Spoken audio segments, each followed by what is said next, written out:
Welcome to Gravy for the Brain, Oceania and VO Life. This is the chat where I talk to the big names in voiceovers, the movers and shakers, the people who are really making things happen. And today I'm so excited to announce we've got a 35-year veteran in the industry.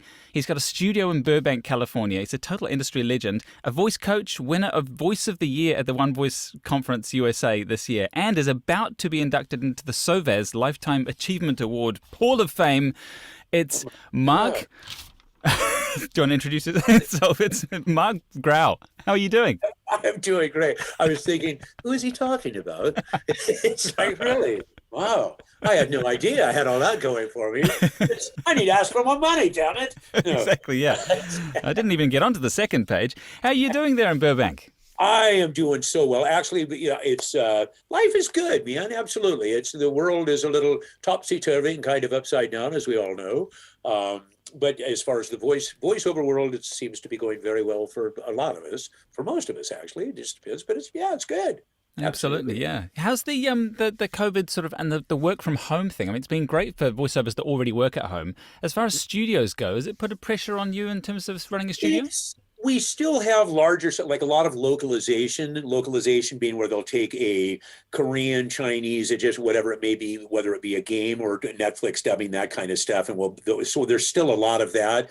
The studio has stayed busy. We're approved, SAG approved for COVID. So you even have electric motors on the microphones stands. So the engineer doesn't even have to go in. He just pushes and he'll go up and set it and do all of those good stuff. What? I've never even heard of such a thing. But yeah, it's good. So it's good. It definitely, if nothing else for people at home, it certainly is up the ante, meaning that where you used to have, like a crappy USB mic or something, now people are actually, I need to kind of jump on the bat and upgrade a little bit. And they do. There's still, that element of people that that assume that it takes, virtually no investment at all. It's like, well, is there any way I can do this on my phone? It's like, well, yeah, that's going to go over really good with a big client, Do you hear me now? So, but I think a lot of people have, they really have upped the ante a bit at home, and you're noticing more and more copy coming across with actual specs from the client. If you're recording at home, this is what we would like to see you have: large diaphragm mic, a Neumann TL, like a U87, which is pretty cost prohibitive for most people. But a TLM 103, what kind of mic pre are you using? They'll want, to actually hear some stuff from your booth with no speaking, light speaking, being very loud. The thing is too also, and this is rule one, if you have Source Connect, use it first. Do not wait for a session and then go, oh, I've never actually used it, because that's not the time for a tutorial. I've actually seen a couple of clients where the VO guys have lost the gig because they weren't, it's not, and actually what they're doing now is they'll actually want a snapshot of your Source Connect showing that the port is open, meaning that it's been forwarded, it's all up, it's running. Because I can't tell you how many people, I downloaded the program, and it's like, yes, but that doesn't, it looks nice, but it's not doing anything. Yeah, it's not Skype, is it? It's a little bit more complicated than Skype. Yeah. I've heard that there's a worldwide shortage of Sennheiser 416s for that very reason, that everyone's scrambling. It seems like there's a shortage of everything at this point. Why there would be a shortage of that, I have no idea. It's like, yes, all of these people immediately went, I need a 416. Oh my God, there's thousands of them. It's like, they're at the door with torches. Where's my shotgun mic? So it's evidently there are shortages of all kinds. Things seem to take a little bit longer to get. But it's, the thing is too is, know your stuff, know your system, know what's going on, so that becomes, it's secondary. It's no different than when I'm coaching for that. It becomes muscle memory. It's like where you're not even thinking. And redundancy is not a bad thing. If there's an issue with something, if this isn't, have a plan. Okay, you know what? I've had that happen where Source Connect just would not work. We tried Source Connect Now, that worked. I've had other sessions where it wouldn't work at all. Evidently, this is unusual. I didn't know. I guess there are two different platforms at Source Connect, one for PC and one for Mac. And if you have them interchanging with each other, sometimes there can be issues, I guess, because it goes to their servers. And so I've had said where it's like, I know, tell you what, why don't we do a Zoom session? You can direct me and I'll just track the session sessions in Pro Tools and send you the session. Oh, great. Session saved, Exactly. So that's all. Just I cover think your butt. redundancy is one of those things that really does separate the sort of men from the boys, if you like, in terms of like being a professional voiceover artist, because you've been around long enough to know what can happen in a session, and you don't want to do that again. So you always have a backup plan, like having a second interface. Because I've had two interfaces now that have spontaneously, you go to turn it on, Sure. it's just there's just no sound. Like, I don't know what happened. And that's brilliant. I even at the studio, I've always, even if it's a very seasoned engineer, been there 20 years, before you go home, even check talkback. I'll give you a great example. We had Bill Shatner. Now, actually, Bill now is great because he's been in so many times. He's fine. But initially, we were just a bit touchy about things. And so that's not an individual that you want to go, whoa, this isn't recording right now. It's like, no. What had happened was we had the clients come in, and of course, because it was William Shatner, we've got a room full of people in the control room. Someone had come in, set their briefcase down on the talkback button. Well, unbeknownst to me, I'm up in front as the sweat's breaking out going, God, there's levels. Why can't I hear anything? And I'm over checking the amps. Oh my God, I'm okay. And it's like, and Shatner's sitting there, are we ready to go? And it's like, and then I'm getting right on the verge of calling my, tech engine to get in, look, we're going to have to do something. They're moving to another room, and turned around and went, oh.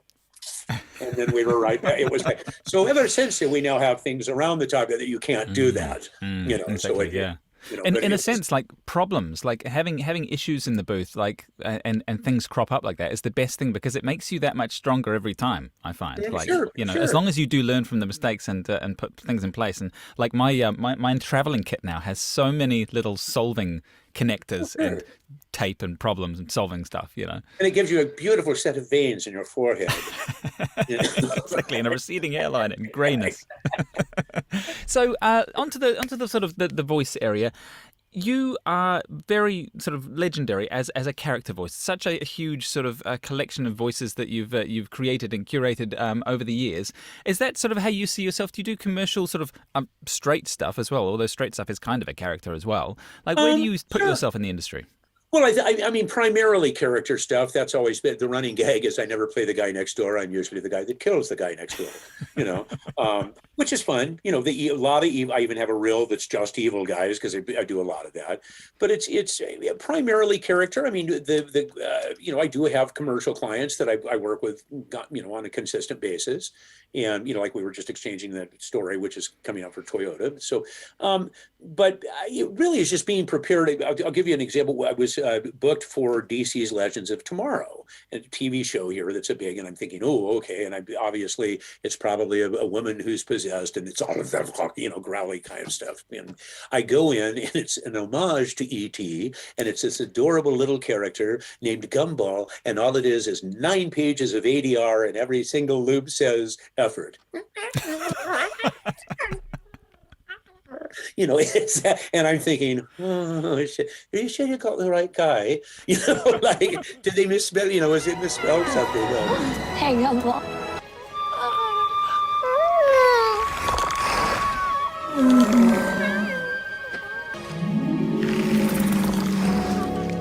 And it turned out fine, but it was definitely, it shakes the cage a little bit. You feel like this is not really, the other stuff where it's like a no-brainer. Fine, yep, let's do it. And I mean, my direction is usually, can you make him sound like he just killed this person and ate his bones? It's like, oh, okay. You really should quit living in your mom's basement and discover girls. But anyway, sorry. Funnily enough, I looked up one of those clips just as preparation for the interview, and I was listening to it thinking, Is that Marc making the noise for the little ET thing? I'm wandering around. Yes, and it wasn't. Right. I mean, I guess that is the key to being a character voice artist is versatility, right? I mean, it's being able to really take on anything and not just have a go at it, but like give it 150%, 200%. Well, you always have things that you're much, much better at. A great example is kids' voices. I can't.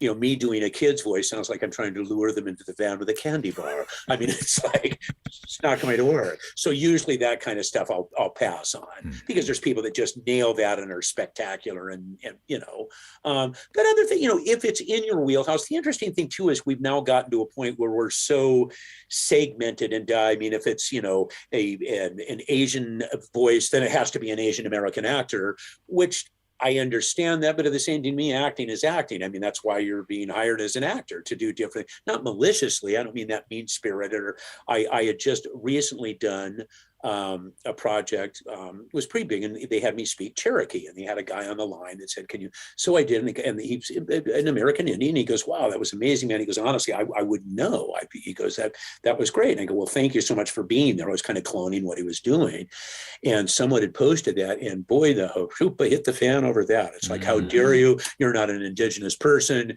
you bastard. That's it's typical white people like you that didn't. Was thinking, whoa. I wasn't malicious. It's not, well, you should have. And it was like, but I'm sorry, when you've got a large company on the line, whose initial begins with D, it's not like you go, well, I'm not doing that. I mean, it's like, you'll go, oh yeah, okay, whatever you guys want. They're paying me a lot of money. And it's like, so I now in retrospect, I guess I should have probably thought more down those lines now, but I've been doing this so long that didn't used to be a consideration. And I don't mean it from a mean-spirited aspect. Totally. It was just like, oh, okay, it's an acting job. Yeah. It's something I think a lot of us have wrestled with in the voice industry, and that the role of actor has changed from, someone playing someone else to sort of like, it has put restrictions on who you can play. And instead of just having a go at it, there's all these other considerations, like, have they tried to source this from a legitimate source? Is there some kind of bias involved? And which makes it so much a difficult, more proposition. The kind of brief has changed as far as character goes. Very much so. And you'll even see that in the actual copy direction, saying specifically what they, and to me, I mean, I understand that or don't understand, but I think sometimes you can put too many rules on things. And I'll give you a great example is evidently with the Academy Awards now, at least I believe it's 20 to 25% of the cast has to be underrepresented. And I get that. I understand. But what's happening is writers are going, but now I sit down and rather than letting the creativity, I have to go, okay, wait a second. I have to do this and this and this. And there's now very specific rules I have to play by rather than just writing whatever's coming from my heart. And I can't imagine, a Black individual and Asian American. I mean, all of those kind of people, they've dealt with ridiculous shit, no doubt. I'm not trying to parlay and make that small by any means.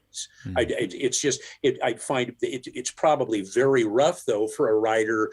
Somebody had mentioned like, well, what about The Godfather? I mean, it's an Italian family. How am I supposed to do? I mean, it's just a story is a story. And the thing I think we're starting to is we all are humans. We all kind of walk upright. We have very similar interests. We fall in love. We fall out of love. We get our feelings hurt. We don't get our feelings hurt. We're striving to do well for ourselves and our families and. And there's kind of a common thread, and sadly, that common thread seems to be kind of dissipating into very segmented, It's like I was laughing talking to someone the other day, going, "Well, it's gotten to the point where you should be able to buy a keyboard that has a "fuck you" key on it." Which is sad but true. But anyway. Yeah, absolutely. So, I mean, and the tricky thing, just to do this a little bit more, is the risk is how some of this appears to be like retrospective. Like, I felt for the Simpsons voices going through that controversy about 12 months ago with like having to apologize for characters they played decades ago, when times were different, and being accountable for that in the modern day seems a bit rough. I mean, I guess they can say like, we won't do that again because we realize now as in the modern context it's insensitive. But that's kind of a tricky well, at the time it was acceptable, and it wasn't meant maliciously at all. It wasn't like, oh, well, here, this ought to piss some people off. It was like, oh, okay, sure, I'll do it. I mean, look at that, even going back to Mel Blanc with things like, Speedy Gonzalez and stuff. I mean, now, oh my God, of course not. But at the time, and things have changed, very much so. And again, now, I'm not Hispanic, I'm not Latino, so I don't know how that affects, but as a white guy, I never looked at that as like, ooh, that's weird, or that's bad, or that's, that's a Mexican. I just thought it was a cute cartoon character. Exactly, yeah. So on to cartoon characters, and I mean, coming up with a broad range of characters, do you spend time kind of like creating characters and then putting them in some kind of bank, or is it always sort of on the fly and you're pulling different handles depending on what the gig is?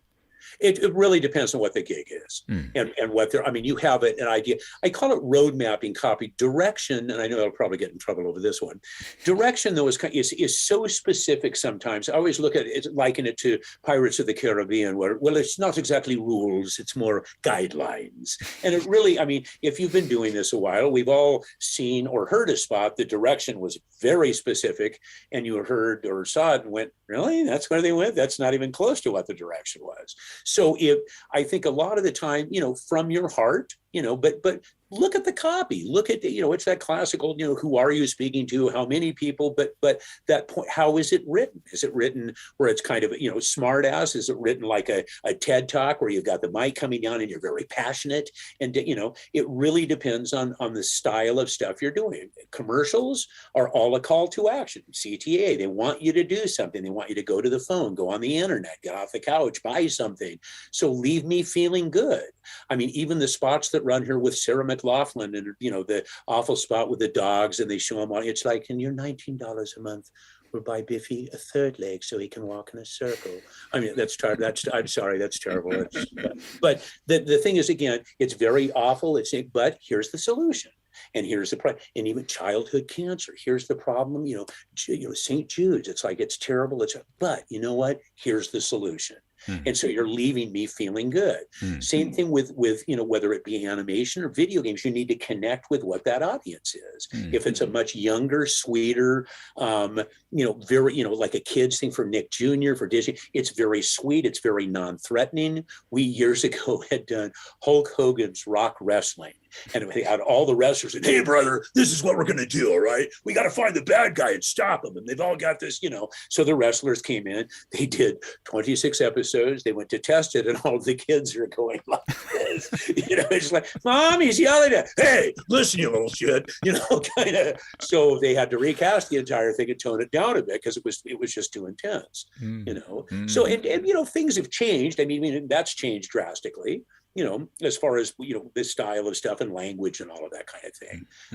But it's just identifying with that character and the personification of that kind of physicality. Absolutely. I mean, I'm all over the booth. It looks like I'm having a seizure or something when I'm doing stuff, but it that comes through. It's like I tell people, if you put smile in the copy, doesn't mean, okay, I'm smiling now. No, physically smile. Okay, there. And that will come through in your voice. What are some of the other the classic kind of character levers you can pull? I know you do a great YouTube video where you take a rat character and then you make him like a little guy and then you make him a big guy. And like that's one sort of lever is sort of like age and size. Are there any other kind of obvious levers that when you're trying to tweak a character you can explore? Sure. Well, I think again, attitude. For one, age also. I mean, the thing is, there are such subtleties within, like age. People go, okay, he's an old man. Well, they immediately go to, that kind of thing, or he gets even more not get off my yard, kind of thing. Where it just depends. But most older people now don't sound that way. Now if it's a cartoon is just that. It's an animated character. So sometimes they want, but there's a lot of time, Adult Swim stuff, they want much more, they want realism. So what would a person that age sound like? And again, it's sometimes sticking with what you do. Like, I'm an older guy now, obviously. So me doing an 18-year-old voice, it's not going to happen. It's better to pass. I mean, you could try and but it really isn't going to work for that, so why waste the agent's time and a client's time, but at the same time, I love it when they're very specific and go, well, the age of this character is 43. I'm sorry that we got your idea. It was great, but it was definitely pushing 44. I mean, it's like, well, there's not that many differences in certain age areas like that where it's like, well, what's the difference really? And really it's, the key now, especially, is to do something memorable. Because I come from an era where it was like voiceover gypsies. You'd go to casting director's office, you'd go to your agents, you'd go to the buyer, and you'd actually, as you made the rounds, you'd walk in, the casting director, hey, Marc, how you doing? Oh, we worked together on, oh yeah, and foot's in the door. And, now you're relegated to being an MP3. So that the essence of you needs to shine through that MP3. You're not there to work the room. so that when they hit play, show even in your slate. And I don't mean going off on some, I've heard people where the slate, I think, was longer than the piece itself, but just like, hey guys, how you doing? Great character. Hope I hear from you.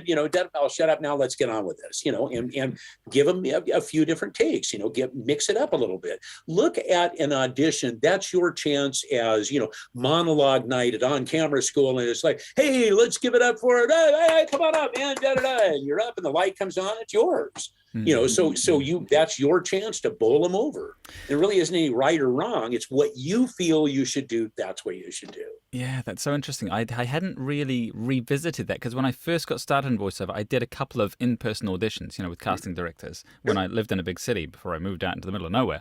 And it was a fundamentally different experience because they were there and you could tell from like their faces whether you were doing a good job or not and sort of change it on the fly. But now it is completely blind. You're recording this a day or two before they listen to it. So you really have no reading. Oh, yeah. And even with that, you get feedback on the spot. Wonderful. Love what you're doing. Pull back a little bit if you could. Let's play up that joke. And it's like, oh, great. Thanks. Because it's, that direction is invaluable.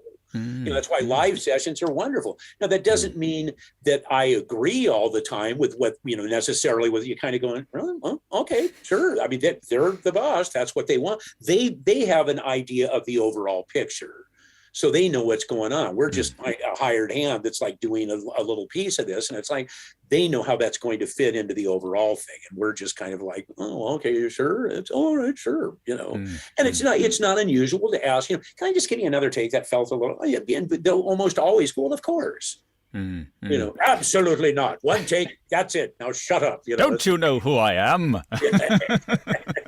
Yeah, I think it's really useful to have those sessions where a direction comes completely out of left field and it goes completely against your instincts when you've actually got the gig and you're just like, what, really? Okay, I'll do it, and you give it to them and then you see the final spot and you're like, that was the right call. I didn't realize the pictures were going to be like that. But that brings up a very interesting thing, and that is a lot of people will get, I've had a number of people, you probably too, ask, well, when do you get the copy? Usually as you're walking in the door, if it's like, here it is, it's, this is the rewrite, whatever. But be prepared. It's like when I was doing, like even going back to like Avatar, the cartoons, I wouldn't read the script. And it wasn't because I was Mr. Oh, and I don't need the script. I'm a fish. You smell that? Oh, my God, I'm an actor. It was because I didn't want that set. What do you mean you don't want that laugh? Don't you know what that laugh brings to the, and your brain's going, but that laugh, I put the laugh in that was supposed to go there. And you start getting, very chill. It's the same situation as if you get an audition and it's got links to YouTube. I always suggest, don't listen to those first. Lay down a few ideas of yourself, then go back and listen. Otherwise, you're just doing a bad impression of what you just heard. And that's a very good tip. It's entirely, if it's a voice match, of course, then you need to listen and get down all the subtleties and stuff. But voice matches are dead on. Not, well, it's pretty close. That doesn't count. It's got to be dead on. But what happens is your brain starts going, no, they put in more of a pause. No, they have that kind of crash. So they drop off at the end like that. Okay. And so when you read, all of a sudden, it's like this, where you're going like that. Hey, that sounded just like him. It's like, yes, if he had Tourette's. Sorry. There's not a lot of filters here. I apologize. No, it's true. One of the best pieces of advice in terms of going into a session is be prepared but not rehearsed. Because rehearsal kills that kind of. There's something you get from the first read that's like a spark of freshness that you cannot replicate after that first read. And we've all had that where you do that and go through 3 zillion takes and they go, yep, they ended up going with the first take. Yeah, exactly. Yeah, everyone's had that experience, I think. Yeah. So speaking of those sort of sessions that do go on for 300 takes when they're going to use the first one, this is a really fun gig. I think that's one of the big things. I've never heard an occupation spoken of as highly as voiceover in terms of just having fun. Like, it really does not feel like work. If you've been doing it for 35 years, is the magic still there? Like, is it still as fun as it was? Actually, believe it or not, it's been closer. It's been almost 50. Oh, 50 years, right. There you go. Obviously, that video was 15 years old when I watched it. Yeah. It's sadly, yes, it's true. It's still, there, like anything else, there is a certain amount of burnout. I don't think you still retain the excitement of So I remember my brother is a musician, and he was like, "Hey, man, we're in town. You want to come down to the studio?" It was like, "Absolutely not. I'm in one all day." I mean, it's like, and he's all like, "Well, this is really cool," and it's like, "No, it's not." It's like, normal life. It's like my kids. Their friends are like, "Oh, can we go to the studio? God, that's so cool." And my kids are like, "Oh, it sucks. It's boring." And if you're born in it, I was actually born in Hollywood at Queen of Angels. My dad used to do news at Channel 5 here. So I grew up on the lot there with Dinah Shore and Bob Hope and all these guys. So to me, that was like, oh, okay. Daz Butler was my godfather. He used to do a live puppet show with Stan Freberg called Time for Beanie. Hey, Beanie Boy. And I remember sitting there I was very young. 4, maybe 5, and just enamored. It was like, wow, this is so cool. These guys are great, and watch them rehearsing. In fact, there's great stories. They had, at that point, they didn't have stage lights. So they had these massive pieces of plywood with spotlights. I mean, so these poor guys are working and it's got to be 300 degrees. They're sweating. And he's like this. And as he's talking like this, all of a sudden you can see the puppet starting to go, and he goes, "Hey, Beanie, shit." And I remember thinking, this is so cool. It's puppets and bad language, and of course my mom's like, "You're never going back on that set again." But I thought it was the coolest thing ever. I didn't at that point really have any idea that that's what I would end up doing, but no, it's a spectacular idea. As far as I still absolutely love what I do. There's no doubt about it. There's times it becomes overwhelming. There is the business aspect of it that you do need to deal with, and sometimes that's not as much. It's like any other business, not a lot of fun, but overall, yeah, I can't think of any. I mean, it's all I've ever done my entire adult life. It's paid for, let's see, 2 divorces, 3 kids through college, 4 houses. And I'm still upright. Yeah. So what was your first sort of, like, what would you say was your first big break into the industry? Can you pin it on a certain event or a gig? Well, it depends. I can't, whether it's the first one for studio wise for engineering was I had BS'd my way into a big music studio called Cherokee way back when, and this was like the Mecca.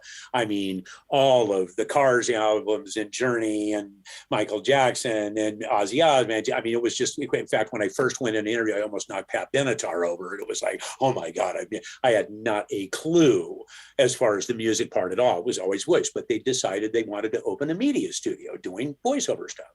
So I actually talked Warner Brothers Records into bringing Van Halen in for their first album. Band came in, the whole thing, to do spots. It was high-priced talent. They did the thing. This guy, I've told this story a zillion times, but he was looking to patch an effect. And I go, well, man, if you do this, and he turns around in front of this room full of people and goes, "I'd appreciate it if you shut your mouth and stay out of this." And I was like, right side wanted to knock him off the chair. Left side just said, "Sit here and shut up, Mark." So I did. And it was like, but I listened to it. I went, God, man, no, this is Van Halen. This isn't, no, it's like, I mean, it's good, but it's not. So I went in and voiced a spot and put together a blistering, Van Halen, where, phasing, where you do left, right, and then a jet. So it goes, Van Halen, and then into air. And I mean, the thing was, there's like the old Panasonic spots where your hair is flying back, and probably not very kosher, but I stuck it on the end of stuff when I sent it to Warner Brothers, 3300 Warner Boulevard in Burbank. And they called, and it was like, I'm going, oh God, look, there's my career. It's getting smaller and smaller. I'm thinking, oh my God, I'm so sorry. And they went, no, man, we loved it. And I had Warner Brothers as a really good client for probably 20, well, up until AOL bought them out. Which was, but I had them at 20, 25, and they, to the point where they'd go, Madonna's in town. We need an interview. Here's the bio. She'll show up at 3. And it was like, really? So I've got some amazing, in fact, I've got this collection of stuff that I'm at some point going to work out something with, the Rock and Roll Hall of Fame, because it's I mean, it's like Brian Wilson and REM and all of these huge acts from back then. And I've got the original voice tracks, the original interview. Nobody else has them because it's the uncut version of all this stuff. But it was that, and doing concert spots. And then they have a thing they do every month called the Guide, which was all their new releases. And at that time, it was not just Warner Records. It was Warner Brothers, but they also distributed Geffen, Sire, Quest, Paisley Park, Metal Blade, all these others. So all of those were all combined. So it was really an amazing ride. And then the first voice gig, someone had said, well, they're having general auditions at Hanna-Barbera. I mean, I'd done a lot of VO stuff. I don't think I'd ever auditioned for anything. It was like, oh, okay. And so I wrote this script that I think they thought I was on crack, because it was, now we'll have to find the great note of stuff. You may call me great. Yes, no, I did, and it's like jumping or doing a Robin Williams thing. And you could tell they were like, and Gordon Hunt was the director, Helen Hunt's dad.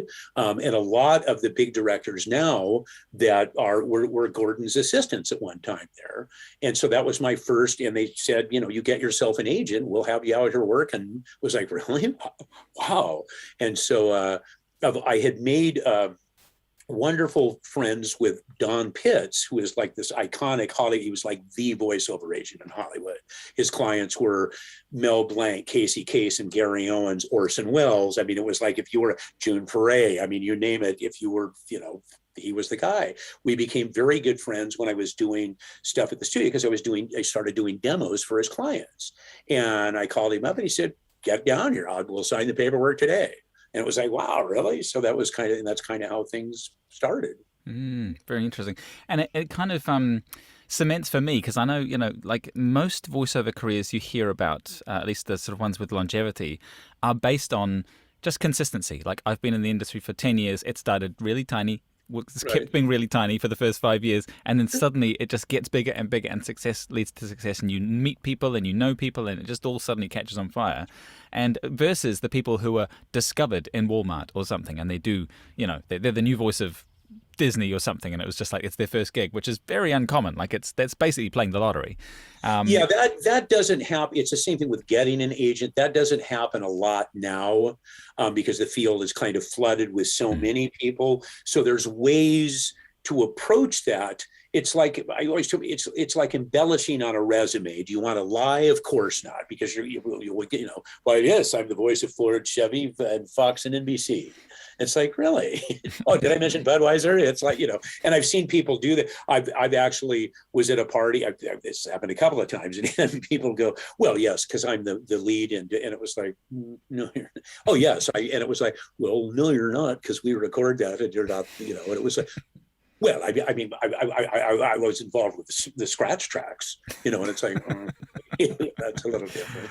But so it's just to be true to thine own self. It's very interesting in that sometimes it's not supportive. My dad, who was a newsman, it was like, what, you sit in a room and talk and they pay you? What kind of shit's that? What do you have, pipe dreams? You have smoked too much pot. What the hell's wrong? It was like, that's unheard of. But it's just, if you just, follow that dream, it can. The interesting thing is a lot of people expect that overnight sensation thing and think, well, I mean, I put my demo together myself and sent it out and I haven't heard anything. And it's like, well, it does, even with a demo, it's a one-off, grab attention. I always use the adage of the song Happy by Pharrell. It's like if that song comes on, it'll be in your ears forever. Even if you hate the song, it's like, there it is, your leg's moving and it'll grab you. That's what you need to do even with a demo. Be memorable. Do something where they go, holy, come here, you got to hear this. And that could be, comedy, drama. So it's not just, here I am doing my voices, and I do a dead on Homer Simpson, dope. It's like, well, let's see, there's a couple of things here. That's not dead on. Dan's not going anywhere, so why?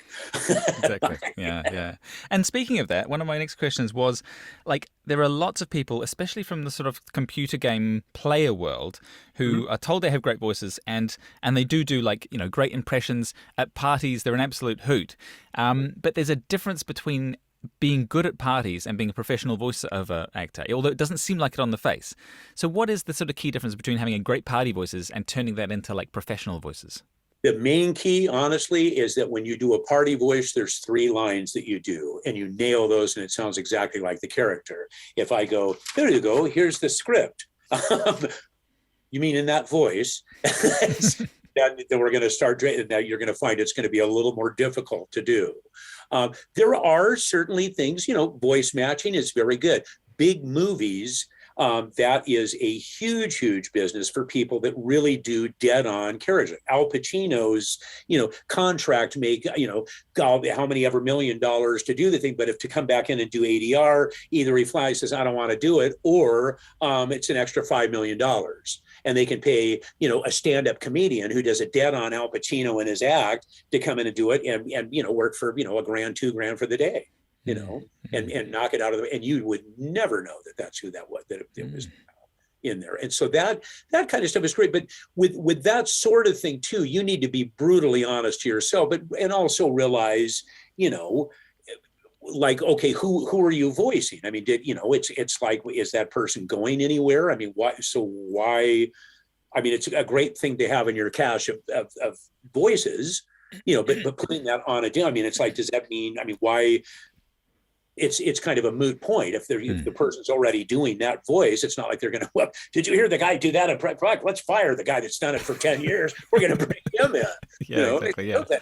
So it's kind of realizing that there's trying to reverse engineer the commercial imperative of like, why are you doing these voices? Who will pay for these voices and why? Like, it has to be a great original voice or like you say, it has to meet those other criteria. That's really above and beyond. That's what they're paying you to do, is to bring, everybody has the same words. So why am I going to hire you? Show me why. And that's where all the subtleties, and there's only one you.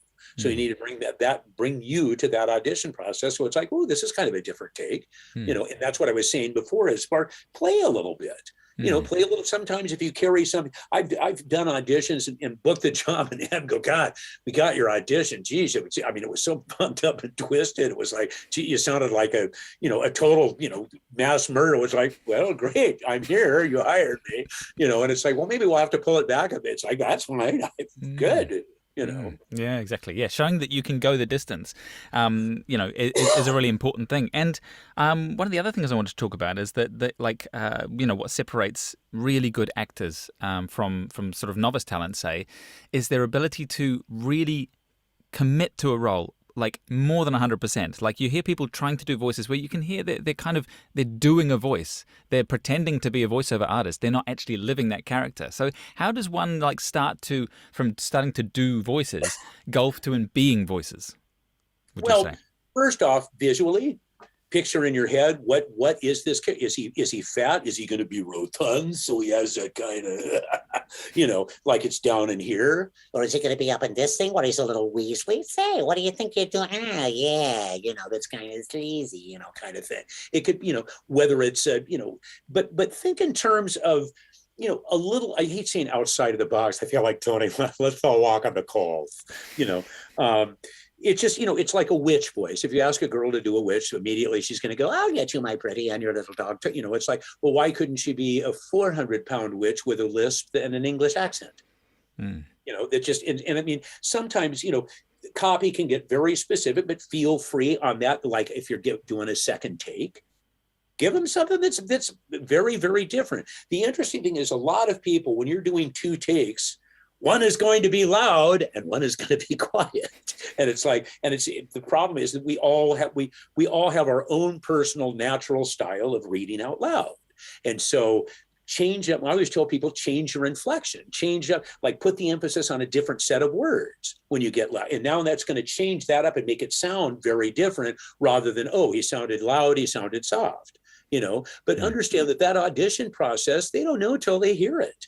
And it's like, wow, this is it. And there's certain things that just, the skies, a great example, is there a modicum of luck? Absolutely, positively. Night at the Museum.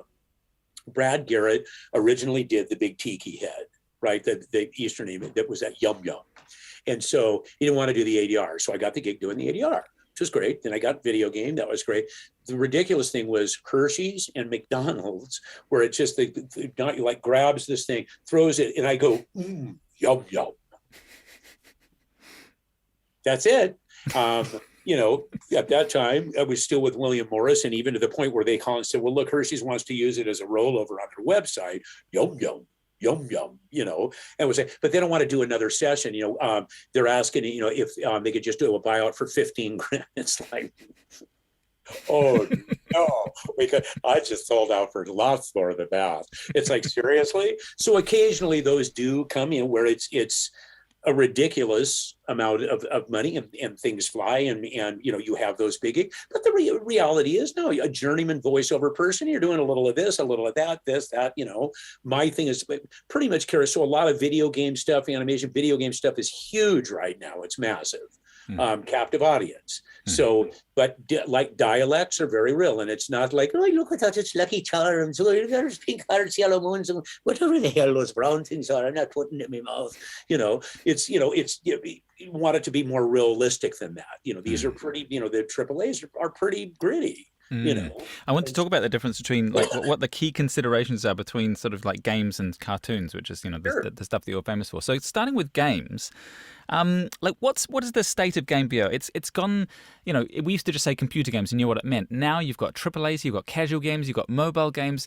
I mean, it's a huge. It's more diverse than the movie industry and bigger than the movie industry. So like, what would you say the state of sort of game?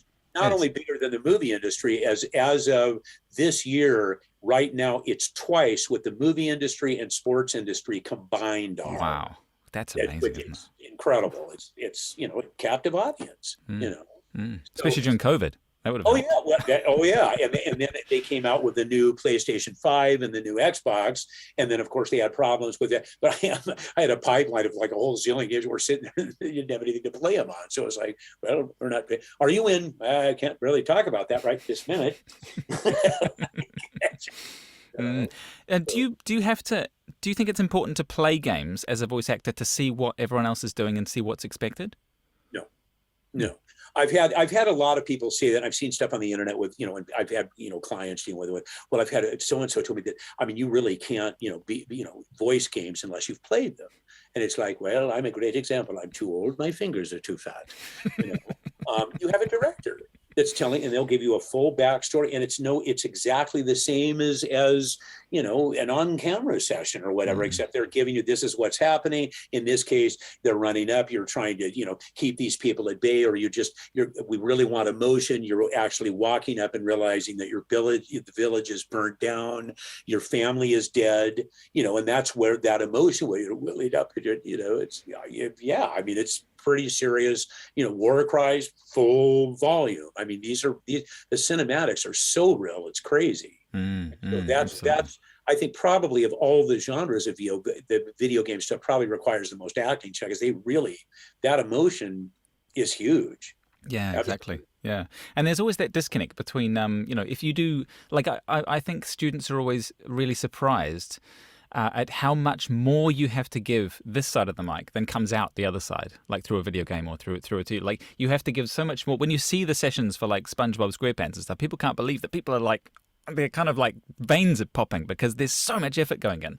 Oh, like, sure. How do you remind yourself that that's the amount of effort? Do you just sort of set a standard for yourself and you just like absolutely throw everything you've got there? Well, it depends on what it is.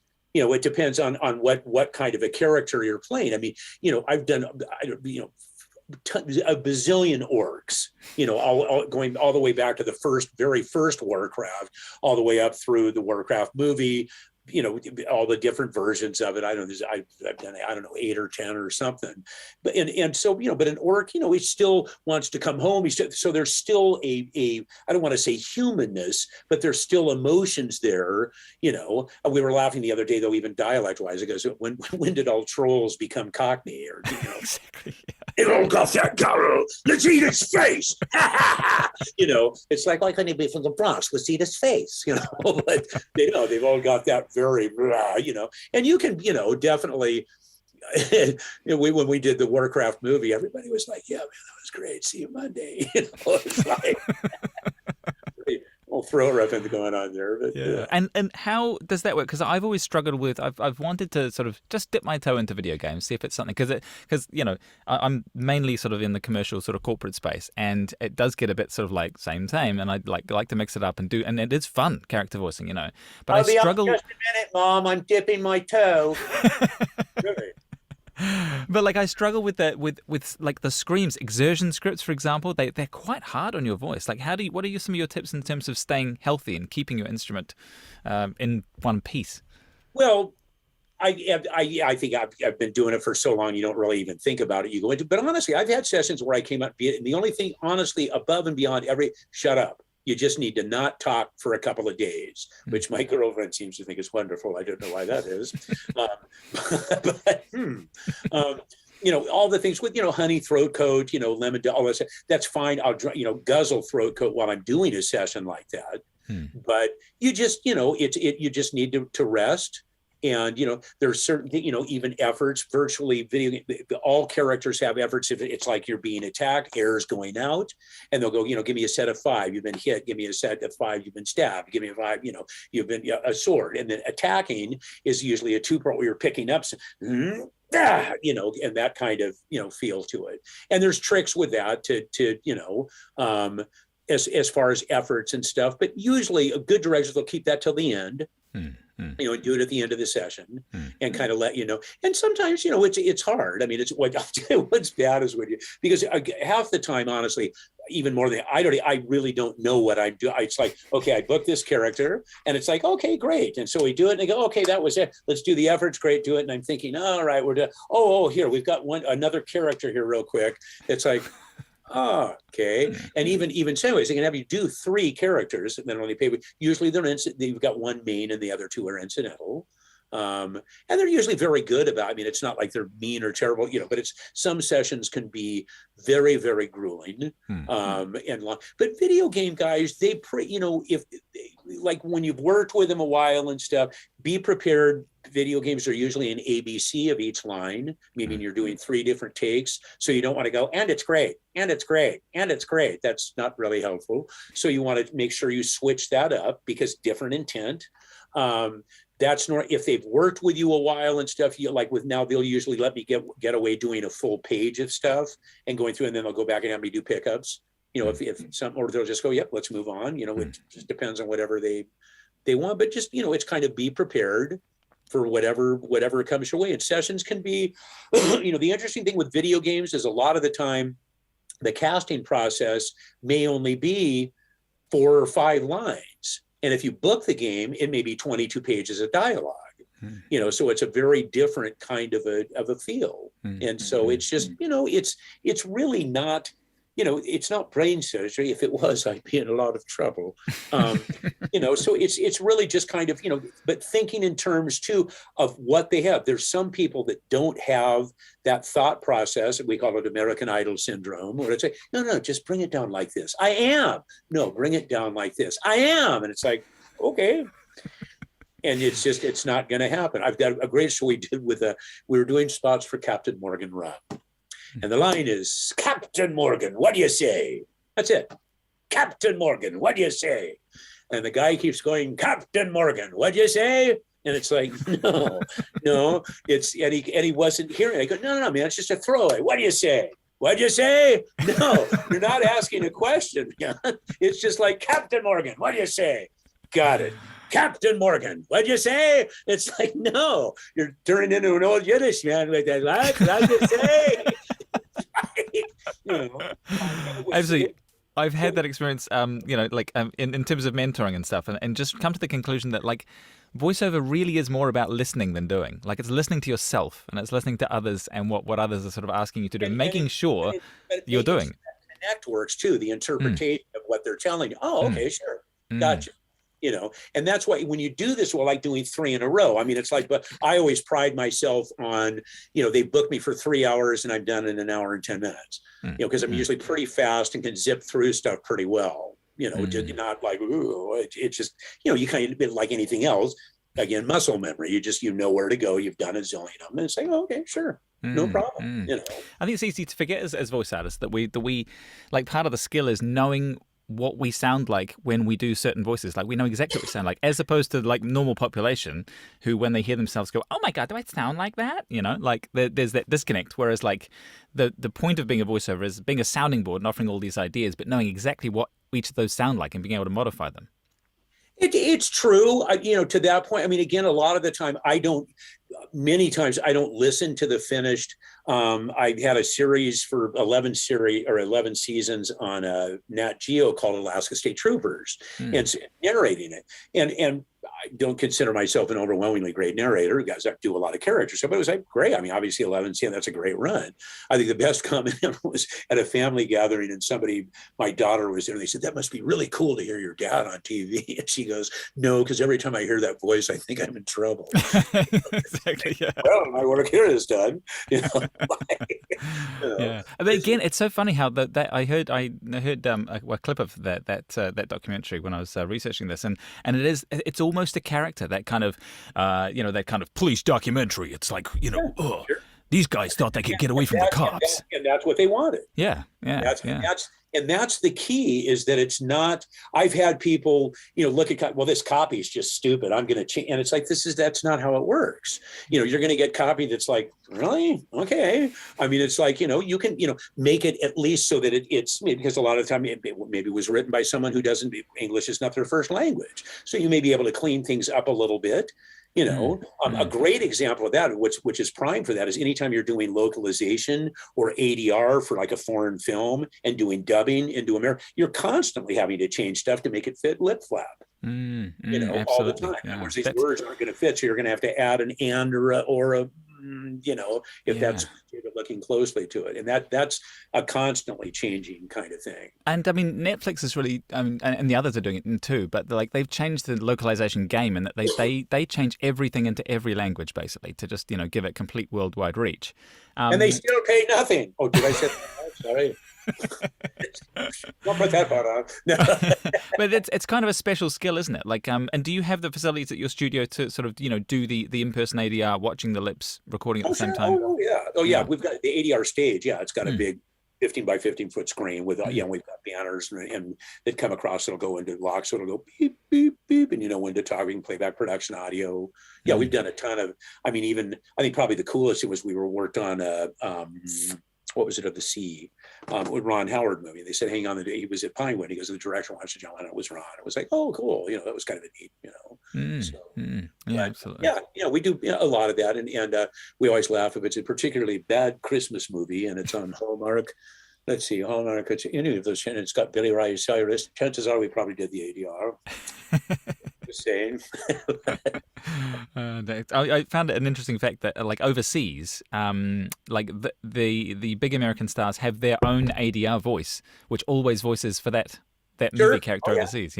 That's kind of a thing. It's finally starting to open up, because one of the things that really bothered me a lot, I've got a bunch of, obviously I live in LA, so I've got a ton of Hispanic friends, Latino guys that I grew up with, and it was really bothersome that they'd have first run shows like, CSI or something that's making millions, and they do, the Spanish version for Telemundo and go, we'll pay them $100 or something. It was like, what? And this is like the voice of this mega series, through the entire, like how many ever episodes. I think they're finally starting to realize, big market, you should be paying these guys because they're good. They're phenomenal at what they do. Absolutely. Absolutely. Yeah. So switching tack a bit, like where do you source jobs, and where do you suggest people source jobs? Because now, like, there's a whole diversity of different ways to get jobs now. Online mainly, that there's the pay-to-play sites, there's agents, there's just having contacts. Like, how has that changed over the years, and what do you say is the most, where can people find work these days? Well, I found that public bathrooms. That's not right. Phone boxes. I don't. Is it scale? All right. I don't have to like it, do I? Okay, sorry. I apologize.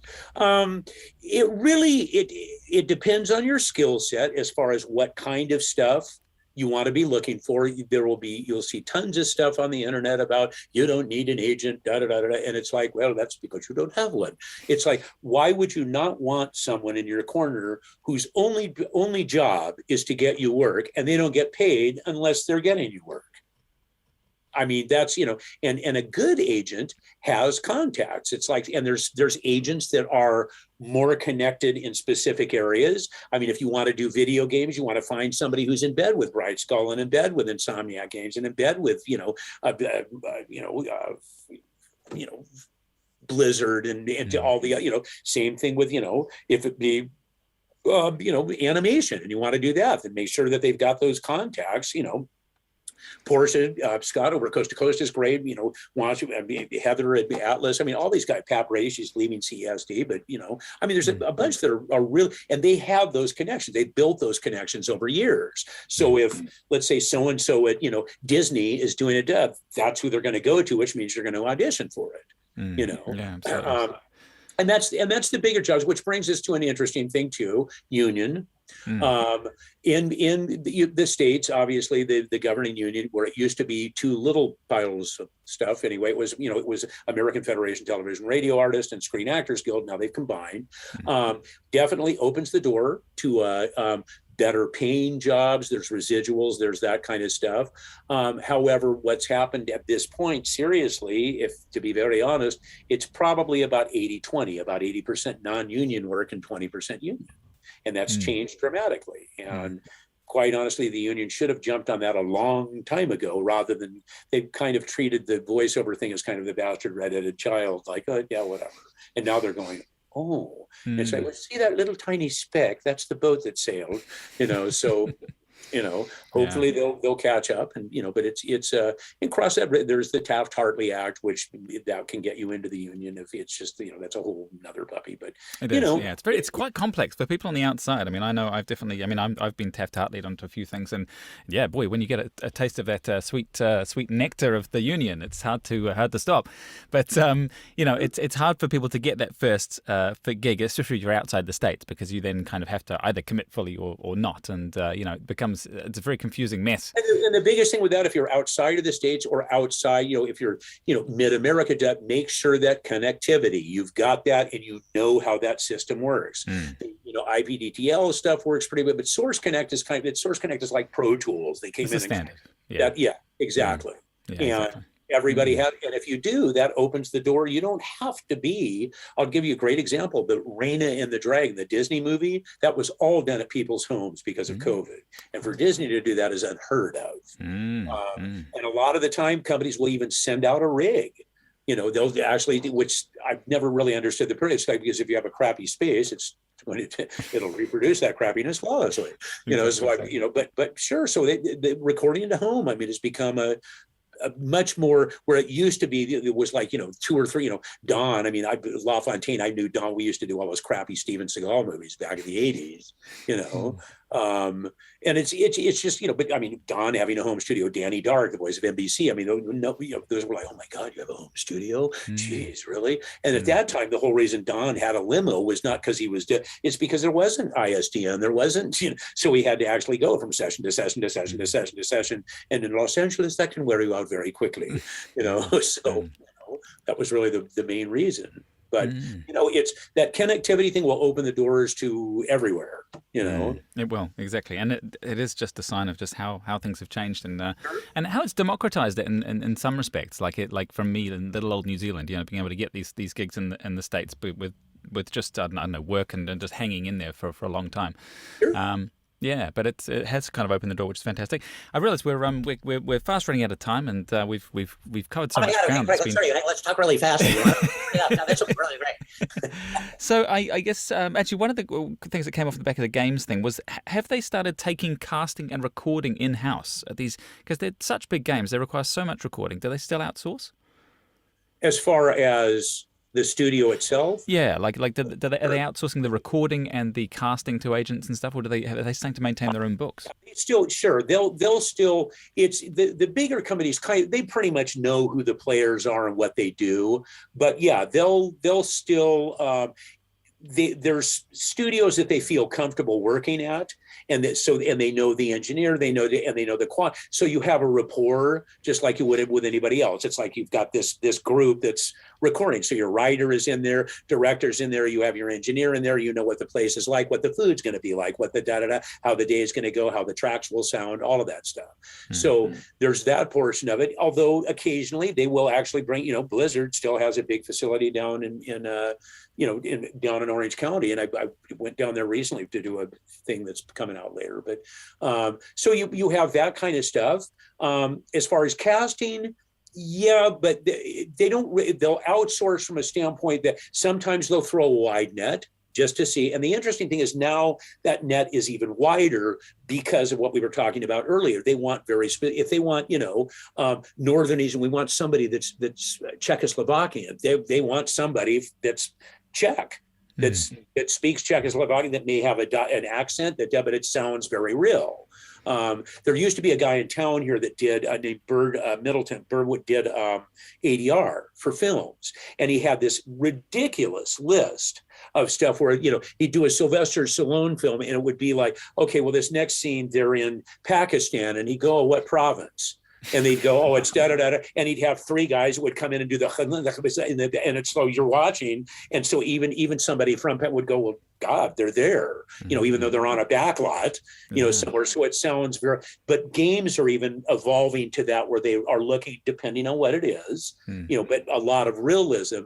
So, they'll still put a call out to, you'll get stuff from your agent, going here, this isn't new for this and that kind of thing. And then, but they know kind of what the big directors of both video games and cards, they're pretty aware of who does what, in town. I mean, they kind of know, not to say there's not new, but they kind of know, this person nails that, this person nails that, or group of people. And like on the realism thing with games, like there does seem to be a real trend is that the people are going for this really dramatic sort of realism. But it's, I mean, how do you like teach people to be realistic? Like what are some of the tips to because as soon as you put normal people in front of the microphone, they sound like a scared rabbit. So like, the biggest thing of all, it's emotion, and so think of it. I'll give you a great example. And this is not a fun example. It's I have coached special needs soccer teams for years, right? That's been my thing away from voiceover, and it's very sweet and very endearing. About 3 months ago, I got a call from a mom, Daniel, who's now 22nd, died from COVID, and which was just like, oh, and 2 days later, her husband died. Now that's like, whew. I mean, see, even your facial expression, that just connected emotionally. It's like, wow. So if you bring that up and you have that in my head when I'm doing something emotional, I guarantee you somebody listening is going to be going, holy shit, this is like crazy intense, and that's when you've connected. I always use the analogy of it's like walking down the street and you see a little girl sitting on the side of the road and she's crying. Well, you're not going to walk by and go, what the hell is your problem? No, you'll get down to her level. Your facial expression changes, your eyes connect, your vocal pattern changes because you're connecting with that person emotionally. And that's the key. And if you do that, man, you're in. I mean, there's no, because then it's very real and it's very raw and all of that. It's like, it's right there, and you can't, and that's not, it's just putting you in that mode. And really, really going. Now, it's animation, it depends. You've got two schools of thought on that. You've got the cute, and remember, don't judge Mr. Squirrel by his tail, kind of thing. And it's very sweet and endearing. Then you've got Adult Swim, which is like, did you see the tail on that broad? Holy shit. I mean, it's like, they're all over the place. So it's really just be prepared for whatever comes your way. That's the key. But whatever you do, just make sure you excel. And I always use that phrase, just be memorable. And that's sometimes hard to do, but you can emotion. I mean, if you see an adult or hear an adult crying, or even, man, that affects you. That you don't just go to, you're like, oh, man, even if you don't know the person, you're like, dude, you okay? Man, what's going on? And I'm right. It's like, it's going to put me in tears too, man. You okay? What's going on? And that's that human part. And if you connect with that, damn, you're in. There's no doubt about it. That's such good advice. Just before we go, one of my favorite films, In a World. That was in your studios, right? A lot of that was shot there. Yeah. What was that like to be involved with? It was awful. No, I'm kidding. No, it was wonderful. Lake, I was very lucky that I had known Lake beforehand because she'd come in and do VO stuff and da-da-da. So I was probably one of the only ones that I didn't have to audition or anything or to be, we were, I think Sip did and Marc Elliott and everybody. And that's Fred's a good friend, Melamed, that was in there too. That's that played her dad. It was great. It was really quite the only thing at all is, as with any studio, I mean, it was phenomenal. Great, cast. I mean, Lake was amazing. I mean, she put that thing together on a shoestring. Won all kinds of. Right, her career has just taken off. She's directing. I mean, she's doing all kinds of stuff.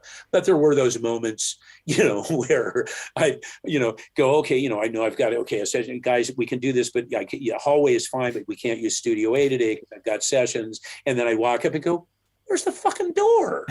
Well, we had to take it out. You can't take the door off. It's a studio. Put the goddamn door back on. And I'm thinking, we've got a session in 10 minutes. Put the door on. What are you doing? Yeah. So there was some of that. But overall, no, it was really, really. I mean, they were very thoughtful, and it was a great cast. It was fun. And those kind of things are fun. We also did a series there, VH1, called Free Radio. You should look that up sometime. It's very fun. Okay. Lance did it. I thoroughly recommend to all our viewers, if you haven't seen Inner World, it's like the #1 film about voiceover, for voiceovers. It's classic. It's very nice.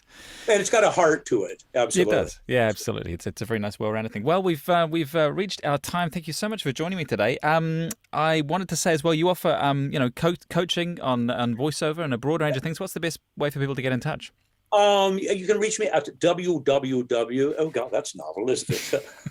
Just do lowercase Marc, MARC dash Graue, GRAUE.com. So it's marc-graue.com. That email from that goes directly to me. It bypasses the studio, so it doesn't get lost.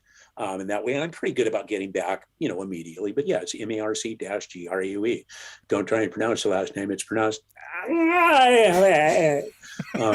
So obviously, my parents didn't believe in consonants, so exactly. You have all the vowels. Yeah, pretty much. Yeah.